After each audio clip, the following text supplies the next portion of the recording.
Olá pessoal, eu sou o Pablo da Ars Ligatória Encadernação e hoje eu vim falar com vocês sobre três fraudes literárias, né? Não seriam plágios, porque plágio seria, não sei, a reformulação do texto de alguma, né, da autoria de outra pessoa, né, trechos copiados, muito próximos, né, parafraseados, algo assim. Isso seria um plágio, né? No caso aqui das três obras que eu vou mencionar para vocês, trata-se literalmente de fraude autoral, ou seja, o sujeito pegou um livro de um autor, colocou o seu próprio nome, né? E é como se eu pegasse as Confissões de Santo Agostinho, traduzisse do latim para o português e colocasse o meu nome como autor, né? Sem mencionar que eu sou meramente o tradutor e que o autor é Santo Agostinho. O que eu vou falar aqui é exatamente desse tipo de coisa, ou seja, de fraude. Eu fiz um vídeo há umas semanas atrás sobre o que eu coloquei como uma possível fraude por parte do Monsenhor Joaquim Pinto de Campos, um padre da Igreja Católica, político, havia sido delegado de polícia. Depois também eu fiz uma pesquisa na internet sobre sua vida, encontrei algumas obras no Google Livros que mencionava o padre, e o que eu achei não foi nada agradável, né, no que diz respeito à memória desse padre, Monsenhor Joaquim Pinto de Campos. Ele nasceu em Flores, região que acho que hoje se chama Pajeú, no Pernambuco, e a altura do vídeo que eu fiz há semanas atrás, eu estava assim, meio confuso, na verdade, estava assim, consternado com aquela situação, né, de foi fraude ou não foi fraude. E depois, com calma, eu fui conferir os dados e cheguei à conclusão, de fato, de que se trata de uma fraude. Então eu fiz uma colinha aqui, né, para não perder nenhum dado. Então, assim, vamos direto ao assunto. Bom, o padre Pinto de Campos nasceu em 1819, tá? E faleceu em 1887. Existe uma obra sobre Dante Alighieri, publicada na Itália em 1883, pelo Giovanni Andrea Scartazzini.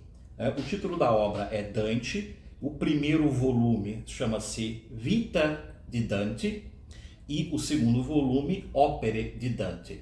Ambos os volumes foram publicados na Itália, em italiano, pelo seu autor, o senhor Giovanni Scartazzini, em 1883. Pois bem, Monsenhor Pinto de Campos, vivendo em Portugal desde o final da década de 1870, se eu não me engano, segundo diz o seu biógrafo, doutor Saulo de Tarso Duarte, é um senhor muito erudito, que está escrevendo uma biografia sobre Monsenhor Pinto de Campos. Ele tem parentesco colateral com Pinto de Campos, de certa forma distante, conforme ele relatou aqui no vídeo de um canal chamado Cadeira do Coroné. Bom, depois eu falo um pouco mais sobre o trabalho do senhor, do doutor Saulo de Tarso Duarte. O Pinto de Campos publicou, né, a Divina Comédia num primeiro volume em 1886. No vídeo em que eu fiz anteriormente, eu cheguei a mencionar que essa tradução do Pinto de Campos teria sido publicada em 1888, né? E como o Pinto de Campos faleceu em 1887, isso teria sido um ano após sua morte. Então eu tinha uma dúvida com relação a saber se ele intencionalmente havia se colocado como autor dessa obra do senhor Scartazzini, ou teria sido, não sei, um erro da editora, vai saber, né? Então, não tendo certeza, falei, não vou acusar um homem de fraude, porque seria uma coisa muito feia, seria irresponsável da minha parte. Mas simplesmente aqui, olhando os números com atenção, bom, a mim não resta nenhuma dúvida de que o padre é um fraudador, né? Infelizmente. Dupla infelicidade para mim, que sou católico. Então, o senhor Scartazzini publica sua obra original, dividida em 2 volumes, em 1883. O padre publica a sua tradução do Inferno, seguida de uma introdução enorme de cerca de 300 páginas que ele coloca como de sua própria autoria em 1886 e morre em 1887. Acontece que essa obra, que seria um ensaio de mais ou menos 300 páginas sobre a vida e a obra de Dante Alighieri, do padre Joaquim Pinto de Campos, na verdade é uma tradução que ele realizou da obra do senhor Giovanni Scartazzini, né? Uma curiosidade sobre a tradução, né? É célebre a história, né, de que o Pinto de Campos traduziu o Inferno e faleceu antes de concluir, de fazer a tradução do Purgatório e do Paraíso. Nesse vídeo do canal no YouTube Cadeira do Coroné, o doutor Saulo de Tarso Duarte menciona que a tradução do Purgatório e do Paraíso estariam concluídas, teriam sido concluídas pelo padre, mas como ele faleceu no ano seguinte à publicação do primeiro volume, contendo o Inferno, tradução essa que foi publicada e republicada diversas vezes por diversas editoras, até hoje você encontra, né, a famosa tradução do Inferno do padre Joaquim Pinto de Campos. Agora,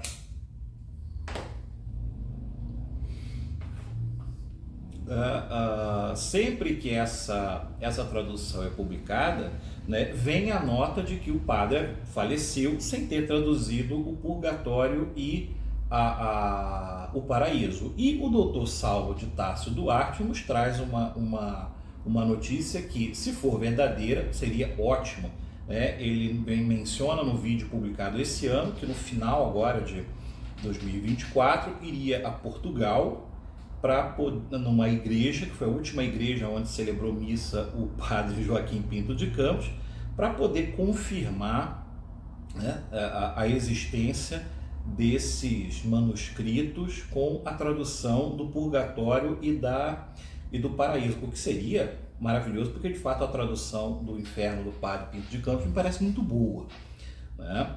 Outro detalhe aqui é que eu estou comparando, né? Eu descobri a fraude, né? Eu descobri a fraude da tradução da obra do Scartazzini feita pelo Pinto de Campos, né? E a fraude da sua autoria, quando eu estava fazendo a revisão final dos nomes dos autores citados na obra, né? Dessa biografia da obra do Dante e da sua obra, né? E quando descobri a autoria, né, do Scartazzini, descobri que a obra não era do Pinto de Campos, mas do Scartazzini. Então, Pinto de Campos seria um excelente tradutor, mas não seria autor desse ensaio gigantesco de quase 300 páginas sobre a vida e obra de Dante Alighieri, que eu pretendo publicar mesmo assim, mesmo sabendo da fraude, porque eu vou publicar com o nome do seu autor original, que é o senhor Giovanni Scartazzini.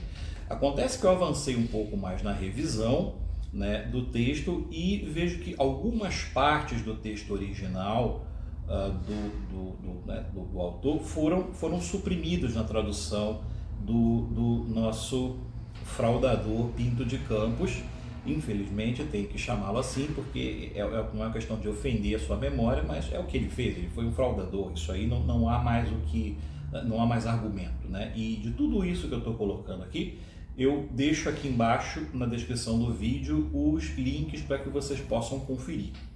Então trata-se disso. O doutor Saulo de Tarso Duarte, que me parece um homem muito erudito, muito honesto, verdadeiramente interessado na vida do Pinto de Campos, ele não menciona nada a respeito dessa fraude. Talvez não saiba da fraude, né? A culpa não é dele. E eu encontrei também, fazendo umas pesquisas no Google, né, encontrei numa página da Universidade Federal de Santa Catarina uma relação de obras do padre Pinto de Campos, dentre elas a sua obra que seria mais célebre, seria um romance intitulado Jerusalém.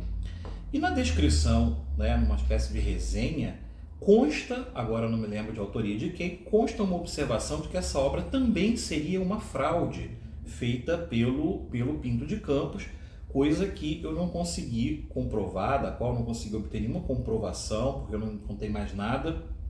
Mas no blog do senhor Newton Taumaturgo, né, em que ele fala sobre memórias históricas do jornalismo na região, nessa região do Pernambuco. Ele fala de acusações gravíssimas que foram feitas e registradas em livros, né, ao Monsenhor Joaquim Pinto de Campos, de que ele seria até um assassino.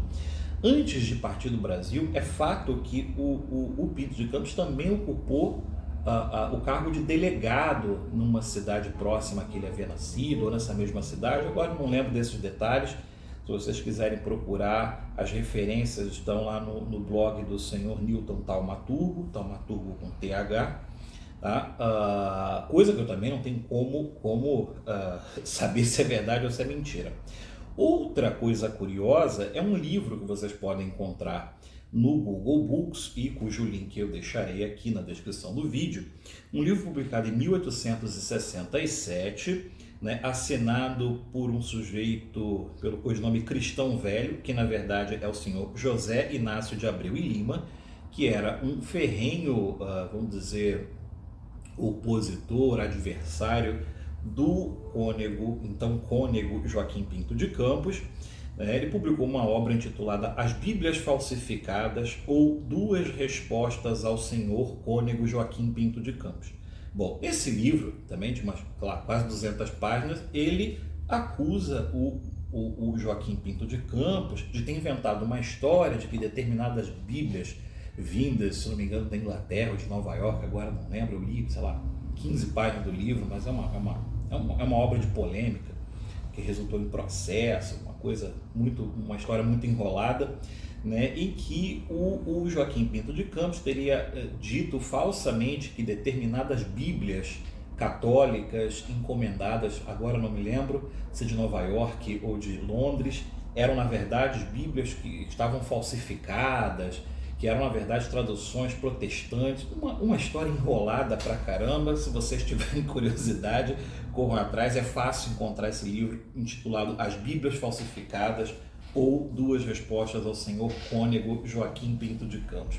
Bom, isso também eu não tenho como saber se é verdade ou não é verdade. Talvez no futuro o biógrafo do Pinto de Campos, o doutor Saulo de Tarso Duarte, possa esclarecer essa história, né, para os interessados, mas o fato é que o senhor Pinto de Campos aí sofreu no passado acusações de assassinato, inclusive de adversários políticos.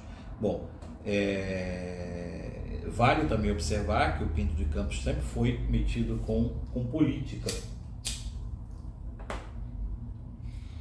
Para quem acha estranho o fato de um padre ser político, ser delegado de polícia, etc., essas coisas aconteciam, né? Os padres tinham um prestígio muito grande na sociedade, gozavam de muita confiança, né? E muitas vezes exerciam cargos públicos, às vezes remunerado, às vezes não remunerado. Não sei qual é o caso do Pinto de Campos.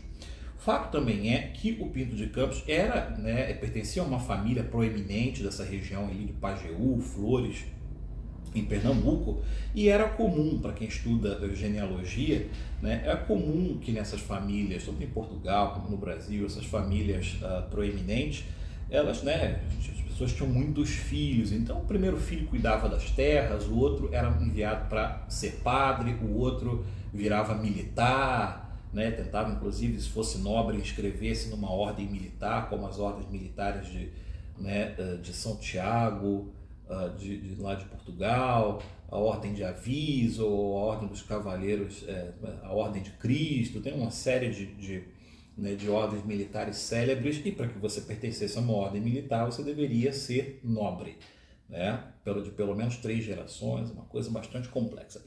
Bom, então pode ser que o padre, né, tenha se tornado padre, talvez não por vocação, mas por encaminhamento pela sua família, vai saber, né? A gente sabe que houve na história maus padres, e em grande medida isso se devia a isso, né? A família também considerava algo, né, de muito prestígio ter um padre na família. Então às vezes o sujeito não tinha a menor vocação, né, para a vida religiosa, mas tinha esse posto de padre, né? E isso, claro, isso dava prestígio, dava autoridade. Então seguramente houve muitos picaretas, né, que exerceram o ofício de padre, né, de maneira desastrosa, como parece ter sido o caso de Joaquim Pinto de Campos.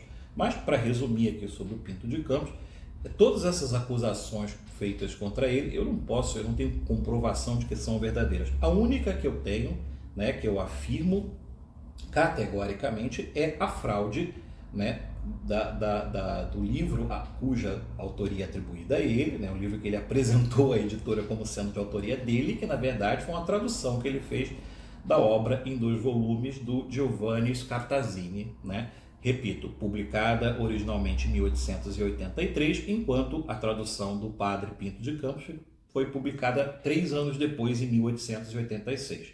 E o padre faleceu em 1887, no ano seguinte. Portanto, o padre é, de fato, um fraudador, né? Não sei quanto à possível fraude da obra Jerusalém, no caso das Bíblias falsificadas, no caso de assassinato, isso eu não tenho comprovação, mas, de fato, o padre Pinto de Campos, lamentavelmente, é um fraudador. Enquanto isso, a gente fica por aqui esperando a publicação do volume da biografia do Pinto de Campos, feito pelo Dr. Saulo de Tarso Duarte. Agora eu gostaria de falar de uma outra fraude que constitui esse livrinho aqui, Arte de Traduzir de Latim para Português. Dessa vez a fraude não descoberta por mim, mas pelos editores aqui da editora Danúbio. É um livrinho que eu pensava em publicar também em português, mas descobri que já tinha essa publicação recente da Danúbio. Bom, decidi comprar e tal, falei, bom, não vou publicar porque eles já publicaram, né? Eu tinha o PDF dessa obra aqui, né, que eu encontrei também em domínio público no Google Books. Trata-se de uma obra de 1818, né? Aqui está o frontispício da edição original de 1818, cuja autoria é atribuída ao senhor Sebastião José Guedes e Albuquerque, né? Mas acontece que esta obra também não é de autoria deste senhor, né? Essa obra foi publicada originalmente em francês e toda a história da fraude está aqui nessa nota dos organizadores da edição, né? De aqui diz quem é o autor. Eu pude confirmar isso, né? A obra é de autoria, é uma obra escrita em 1762 do francês Louis Philippon de la Madeleine, né? Então eu pude baixar a obra, né? Que é L'Art de Traduire de Latin en Français, né? Então essa obra também não é de autoria do senhor aqui do Albuquerque, que é do Sebastião José Guedes Albuquerque, mas é uma tradução que ele fez, né, dessa obra original do século XVIII do senhor de la Madeleine. Então é uma outra fraude, né? E também aqui parece que, na verdade, a tradução não teria sido feita nem pelo Sebastião José de Guedes Albuquerque, teria sido feita pelo seu tio, que seria o Frei José da Encarnação Guedes.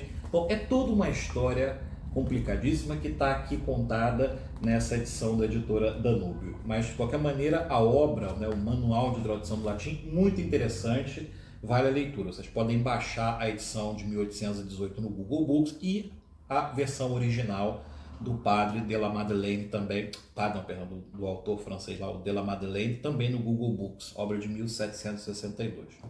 Bom, e a nossa terceira fraude autoral foi cometida contra o Sébastien Lenormand, né, um autor francês que em 1840 publicou o Nouveau Manuel Complet du Relieu, né, seria o novo manual completo do encadernador. Perdoem a minha desastrosa pronúncia do francês, né? Obra publicada originalmente em 1840 pelo Sébastien Lenormand.